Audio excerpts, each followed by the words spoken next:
I remember sitting exactly where everyone is. I don't know how many are actors, but I remember there, and it's right there for you. And you're an artist. You're an artist for life, and you never forget that. You're going to meet the most fascinating people.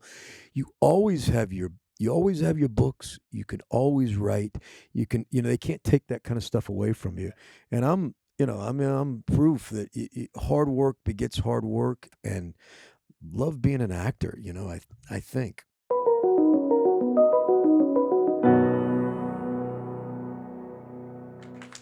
So first of all, I love this film. I love Lake George. I love the tone of it. How did this come about for you? What was your first take on the screenplay? I'm trying to think back now. I worked with Jeffrey Reiner, the director, writer director, at one point, and he came to me a couple of years before we actually mounted it, and he handed it to me, and he said, "Listen, I want you to take a look at this." And I read it, and it was like not. It was to me. It felt like a throwback. It felt like a throwback type of film, Mhm. and that's what really intrigued me because a lot of the times I'll end up playing one of the other characters in a piece like this. And I love Don. I love Don's plight, and it scared me, and to see if was I going to be able to execute it. Sure. And so I said yes, and then we had to wait until we had the strike, and as it happened, they got the money and got a waiver, and that's how it began. All right, so I'm really curious because of all the work that you've done, all the shows that you've done, all the films that you've done, all the indies, all the Hollywood films. What was it specifically about Don that scared you? Well, I mean, he's very quiet, for a lot of the film, and that's what attracted me, was I gonna be able to execute that? And so I told Jeffrey, I said, "Listen, I think I have a way in on him, but we're not gonna gin it up and jazz it up at the beginning to make sure that everyone is, you know, entertained." I he really let me build Dawn the way that I knew, playing off of Carrie, I knew she was gonna come in like a tornado, and Yeah. and I mean, how good is she? She's yeah. I mean, that's to go back, and that's sorry, I'm gonna jump around here, Yeah, but to yeah. go back when I got this, I immediately called her. I have her in my back. She's in my back pocket as a go-to, and she read it on the spot, said yes. So I knew we had a shot to do something, you know, interesting. Yeah, so you talked about your entry point. What was that entry point? What was your point of connection with Don that allowed you to sort of figure out how you were going to not only approach the performance, but also the arc of his performance? Yeah, I mean, to me, the film is about guilt, and I mean, as you actors that are out there know, you can't play guilt. But I knew Don was coming. He had a secret at the beginning, and I love the way we weren't going to release that until almost to the end of the film. And so through I knew with through that guilt and what he was feeling, he just wants one thing. He wants to get to Lake George. That's it. That he truly wants that, and you feel that in him. And then along the way, he meets this Firecracker. firecracker, Yeah. and all of a sudden he discovers a little bit of happiness, and I think he gets a little bit of life in him, and then through that is able to attain that money in order to, I said to Jeffrey, I said, Don doesn't get what he wants at the end of the day, but he gets what he needs.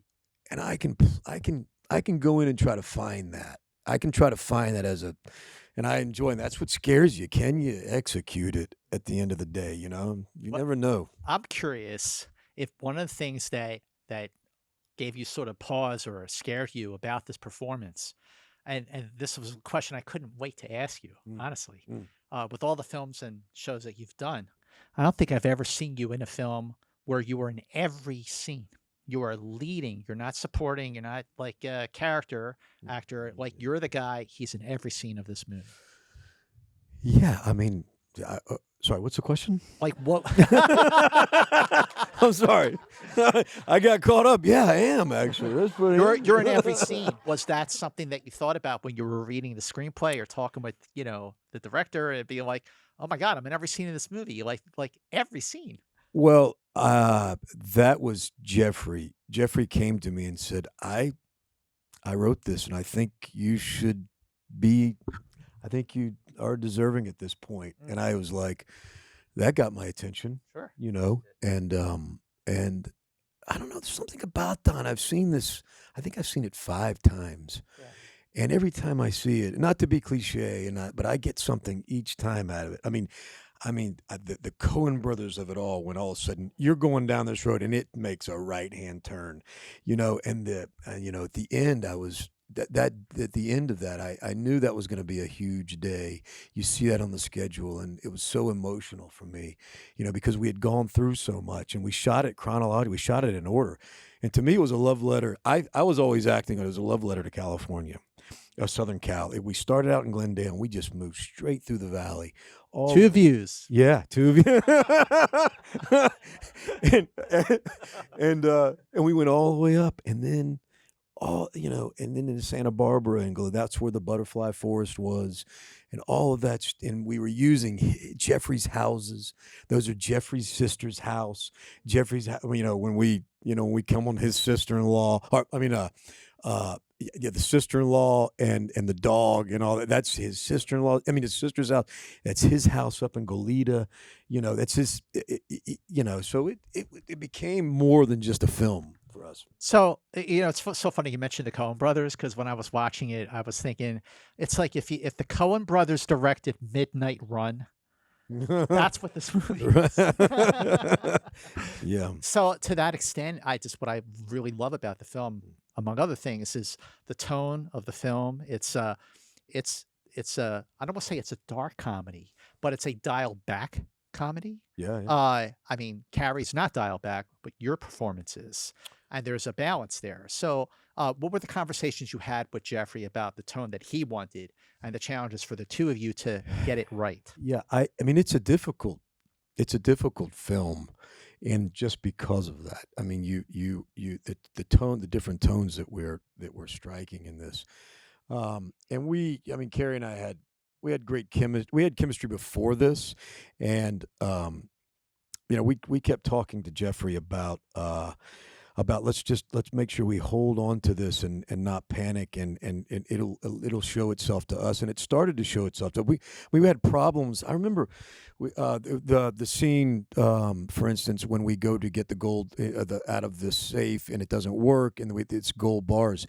I had a bunch of dialogue in it. Like, we open it up and I'm supposed to say, what the hell is this? And I just said, I think we need to just strip it down to a look. I think it's just me, and I just go, gold? Boom, that's where the humor comes out of. And you have to trust that we don't have to go explain it to all you guys, that you're on board this ride. And like at the end, when she leaves the one gold bar, she was brilliant in that scene, because in most films, they're going to get them together. They're going to get them together. And we just kept saying, and I kept asking him, do we need to do that? Do we, and we kept saying it's implied, because I think Don is starting to really fall for her, and her too, but she's this wild animal that's been hurt so many times that she'll never quite get there. But Don's fallen. He's having visions, and so Yeah, he's definitely having a vision. yeah. And she, I remember her propped up. I was supposed to be in the bathroom, and it's supposed to take place in the bathroom at the start and come out, and it wasn't working. And Jeffrey was very amenable, and I just said, I think I come at it simple. And she's propped up against the bed, and she knows, and all that dialogue. And if you go back and watch it, she's going to split on him. When it came to, obviously, this is what they call in Hollywood and films a two-hander, because it's basically you and Carrie almost the entire time. But so you're sort of thinking about your performance, remembering your lines and so on, talking with Jeffrey about the tone of it all. But then you get to the set, and the scenes that you have with Carrie are just so like electric. So how did you both of you elevate each other? How did she bring out the best in you? How do you feel like you brought that out the best in her? I mean, that's a great question. I think, first of all, she's a generous actress. Do you know what I mean? For all of her, whirling dervish and all that, she's generous. So she allowed, we allowed each other. I mean, I remember saying to her at one point, I'm going to do my best work for you off camera. I'm gonna do more than anyone else, and you give me your best work. You know what I mean? So then and I wanted her to be great. I want her to get every accolade in the world. That's then for me, that's what it's always been about. And then you let it and then you're on that moving train together. It sounds like Jeffrey was very collaborative. Like he was very open to ideas, pivoting from like maybe what was written. And that's honestly, I feel like that's kind of rare, in films, whether they're independent movies, certainly in big budget films, to have a director who's like more open to that. What makes him like a great actor's director? Yeah, I mean, he wanted this dearly. He hadn't directed film. Did some great television, Friday Night Lights, and he knows what he's doing. He knows his way around a set, and he knows that we came. I mean, we came really prepared for this. So, I mean, for as simplistic as Don is, it. I mean, because I'm in a room full of actors, I don't usually talk a lot about process, but it takes a lot to get to be able to let all that go. You got to know. So I had worked for several months. I wanted that screenplay in my hand, and then you start the intellectual work. You start all the intellectual work, and then you start to put it on its feet. And I started putting it on its feet, and what was working and what's not working, and then when if I was bumping on something, I would let him know. I'd be like, right here, I'm not sure that I'm not feeling it. And we would explore that. You know what I mean? Like all that stuff with Glenn. Like I went and said, we got to go get Glenn for the heavy. And I mean, Glenn came in and he shot 5 days, the first 5 days. So all of that emotional stuff of him crying and someone like me, I know what it's going to take to get there. You can't fake that stuff. Right. And I knew it was going to. So I told Jeffrey and them, let's give him his space. Let's let him get over it. And I would just talk to him as Don, like, hey, listen, And he was, he was Armin to me, and I was Don, and she was Phyllis, and that's what to me it takes it to another level. For me, that's what I enjoy. But you see what I like about Don is that there's so much emotion there, and he doesn't have pages and pages of dialogue with monologues. Yeah, Some of it just comes out. It's like don't tell, show. yeah, And yeah. that's a lot of Don. So, what are the bigger challenges when you don't have sort of dialogue to quote unquote fall back on, when it's all about expression and delivery? Yeah, I, I'm going back. I developed kind of a little mantra that Don doesn't say a lot, but he's got a lot to say. Exactly. You know what I mean? So his waters run really deep, and again, there's a lot of trust in that. And I also a lost art, I think, is listening on screen now. If you're able to do that, which is really hard because everybody wants to get their 2 cents. Everybody wants to talk. Everybody wants to machine gun fire. But if you can listen on screen, and that's what Don does a lot. He really and she, and thus, I remember talking to Carrie, and I was like, when we were in the butterfly forest, and that's the forest that's up in Santa Barbara and Goleta, where the butterflies once a year the monarchs come out, and we're walking through there, and I just said, I think right here, you can't hear us, and we're just walking. And I said, surprise me here. I don't know what's going to just surprise me. And she does a cartwheel, Oh, and Don sees that. And so, okay, that tells the story so much more than to me go, I'm really starting to really dig you now. You just know that those and there are moments throughout like that, and she can prod it. Oh, John, stop, just, so I'm just, those are moments that a little behind the curtain. do you think there was a moment where you surprised her? Oh yeah, yeah, for sure. Yeah, yeah. There were definitely moments. I think. I mean, just at the end, I think she was, because I never discussed with her whether I thought Don lived or died. Um, I, and Jeffrey left it open for your own interpretation, but uh, uh, as the character, Shea, I had to know whether I lived or died. I can't go in going, well, I don't really know it. I mean, I knew what I thought was going down. Do you know what I mean? And so I think it was it was it was brutal on a day like that. I get really quiet, and I think that surprised her. Just it would have allowed her to, and then she made this zinger about. I said something. I say it's beautiful, and she's like, "What the what did she say there? The wound, or you know?" And that was kind of that came out of, and I'm like, you know. So those kind of things. That's where you find the magic, you know. So, even though Don is like I said, more it's an expressionistic performance more than a wordy performance. But over these years, when you've had films or shows where you have a lot of dialogue, by the time you get into that rhythm and start thinking about your approach, talking with the writer and the director, producer about your performance, you have to remember your lines. Yeah. So so Yes, you do. so question, Shay. Really, I'm surprised this doesn't get asked more often, Yeah. especially here at the SAG Foundation. How do you remember your lines? Do you have a process, like a trick? Uh, it's Good funny. I question. mean, I think Pedro Pascal recently has come out with this thing that he does. I don't do any. I don't know how he does that. I I think for me, I was asking. I was working with someone recently that did Gene Hackman, Hackman, Duvall. Those are kind of my guys, and Meryl Streep. I think she's probably the best pound for pound to do it ever. You know what I mean?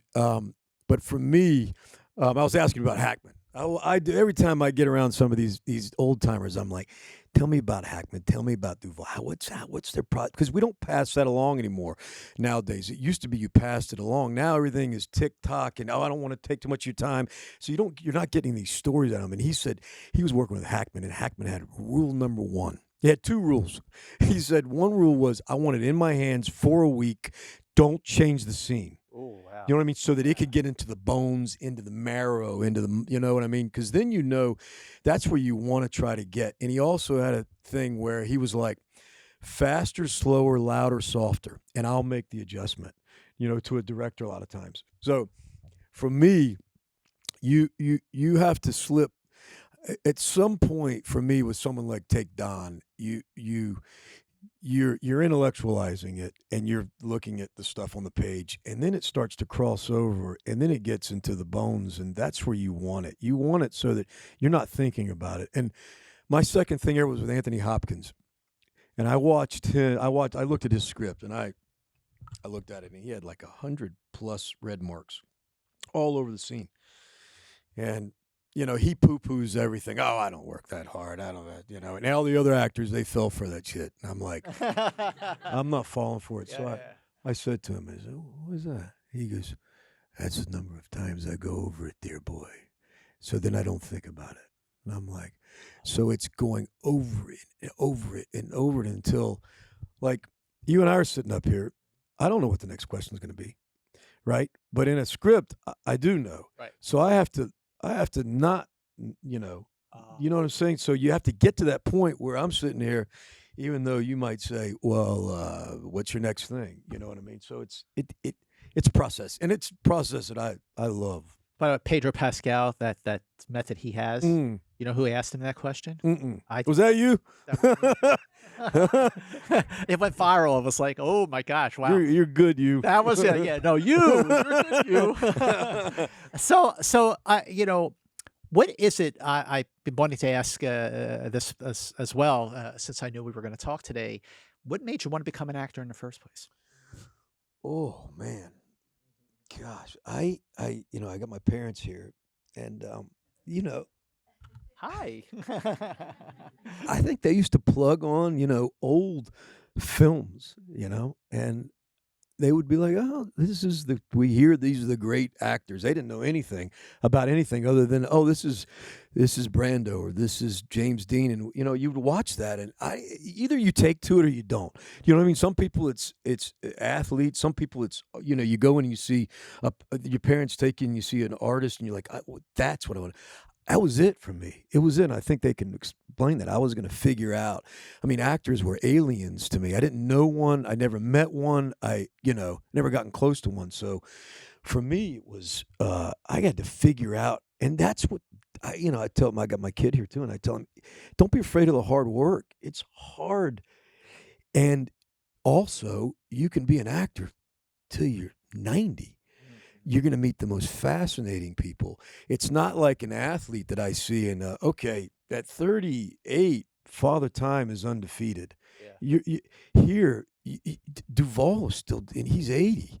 You know what I mean? And he's still digging. He's still looking for the truth. What's the truth of the scene? How do I play this scene? Let's see what happens. Let's don't know what's going to happen. So I think it was that. I don't know. Like it wasn't like other than just really seeing, like, I'm reading Pacino's new book right now, Sonny Boy, and it's the same thing, you know what I mean? You play kind of dress up cowboys and, whatever, and then you see it happening, and then you're like, how do I, and then it becomes, I always say, for me, like, move me to laughter, move me to tears, scare the shit out of me, Yeah. but make me feel something, you know what I mean? Sure. And that's hopefully with something like this. You hope you feel you're on the ride and you're like, oh, I'm laughing and oh my god, wow, I Absolutely. think if that makes sense. That makes perfect sense. Your first feature film came out exactly, let's see, 24 years ago this month. Tigerland, directed by Joel Schumacher with Colin Farrell. Like, that was your first feature. What do you remember about, working on that film? I mean, oh my god, I remember getting the audition. I was the last person to see. So here's a funny story. So I didn't have any representation. I'm doing downtown theater. I'm just trying to fight my way through it. And I had a theater company, and we were hemorrhaging money. And I figured I need to try to get some representation. But those are where your bones are made for me. That's where I was. And so I get this manager, and he sends me out, and I get this thing, Tigerland. This young Irish kid's been cast. So I go up to the Mark Hotel, and I'm there, and they pick these crazy scenes for me where I go to kill him. And it's intense, and I let him know. I kind of say, "Listen," and I'm in character. I went up there in character. I put him into Texas. I put him in the South, and I'm like, "Listen, I'm gonna come at you in this thing if that's cool." And he says, "Yeah, can you bring it?" We got Schumacher there. We've got Arnon Milchan there. We've got some heavies lined up. They're all sitting. I can see them. They're sitting on the ground in the hotel, and we do this intense audition where I go after him, and it's on, and we get it, and I get it, and then starts the training, and I go down there, and I remember we're down there, we're in Stark, Florida. I'm from Florida, and I'll never forget. We're the days in, no cell phones, no nothing, and me and him and a couple of the boys all of them have gone on to do great stuff, and I remember we're there, and there are lights like this, and you saw the lights go, whoop, whoop. And those guys are like, "What was that?" And I go, "Oh, I think that's Sparky. That's where we lived in the town where they had killed Bundy, and when so it was like real." Oh man! And so these are like moments that I have in my mind. So we were all in it together, is what I'm saying. And then we go make this thing, and we shoot it on. I mean, now it's all coming with 16 millimeter, and Schumacher gives us all a shot. I mean, plucked us out of nowhere, and that was his. Among many things about him, he took shots, and I got gifted one of the great roles out of the gate. Absolutely. And then I didn't work for a year and a half after because because I'd walk in rooms and they were like, "Whoa, yeah, you're too good." When did you start to feel like, okay, I can do this, I can make a living at this? I'm okay, I'm good. Like I made it? Ooh, I mean, the real answer is, do you ever? You know what I mean? It's like Hoffman, I think, said, someday they're gonna find out about me that I'm not that." You know what I mean? It's like that's the big thing, reveal. Um, I I've been fortunate. My whole thing has been work with great directors.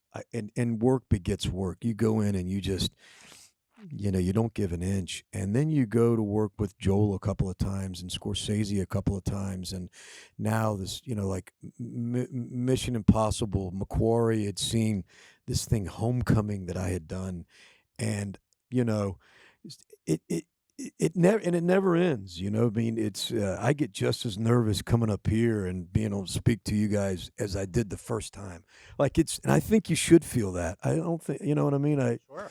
But I knock wood, man. I've been very lucky lately with the material. You know what Well, I mean? you're always working, and I gotta say too, uh, you brought up Mission Impossible, the last film, Dead Reckoning.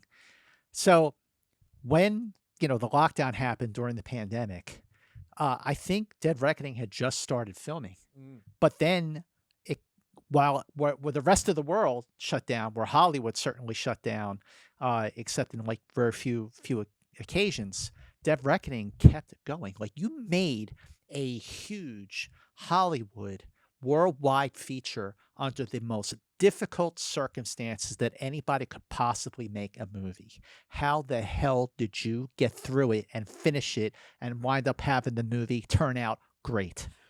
I think there's one name, and that's Tom Cruise. Yeah, right. Do you know what I mean? I mean, it was, if you go back, it was insanity at the time, and he was like, "We're going back in. We're going to be the canary in the coal mine, and we're going to make this movie for cinema, for people to go back to the movies." And it was like every day, and I mean, I respected him before, and then you have a newfound from Macquarie in him. Like they're truly, I mean, they're truly unique human beings, and I mean, I can't even express how lucky I am. But beyond that, even as he's the biggest movie star on the planet, and when I talk about generosity, about within scenes, he truly wants you to be great. Like I would have scenes with him, and he in this next one, and it's this climax. I know I get in trouble talking too much about this. Yeah. So cut me off because I can get slapped a Sure, little yeah, bit. yeah, sure, yeah. But we had this incredible scene. We're in.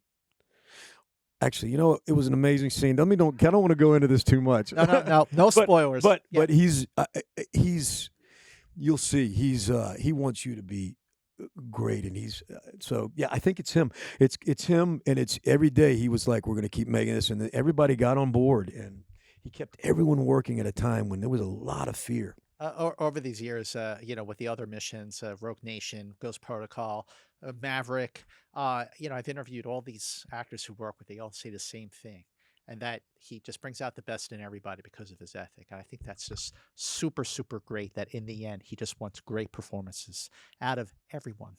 Yeah, So, yeah. but that brings me back to this one. Mhm. Lake George. You're making like these big Hollywood films like Fast and Furious. 50 and and Mission Impossible 7 and 8. But then to make a film like Lake George, like how many shooting days did you have on this movie? Yeah, I want to say 22 total. So it was quick. It was very That's quick. fast. Yeah, very fast. And we, you have to know your, you got to know your stuff.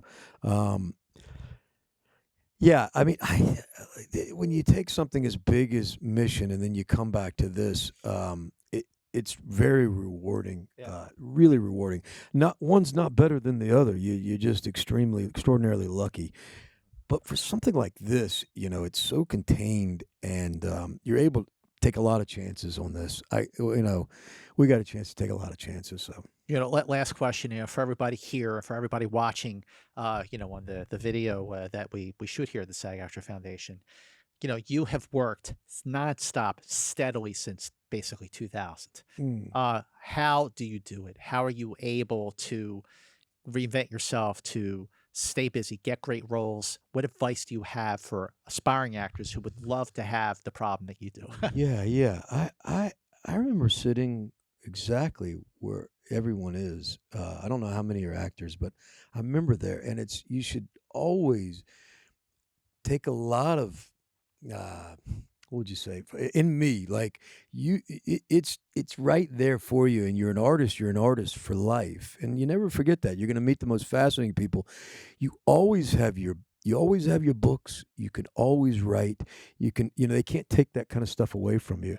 And I'm proof that hard work begets hard work. And I guess I don't know, you love what I don't know. I don't think there's any secret. You just, love what you do, and keep seeing stuff, and love being an actor, I think. Okay, I lied. I do have one more question. I have one more question.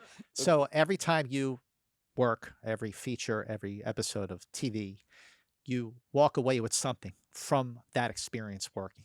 But like I brought up at the top of this conversation, because you're in every scene of Lake George, when you wrapped, after getting into Don, staying in that world and getting out of character, what did you take with you as an actor from this experience making this movie? Yeah, some of them are easier to let go than others.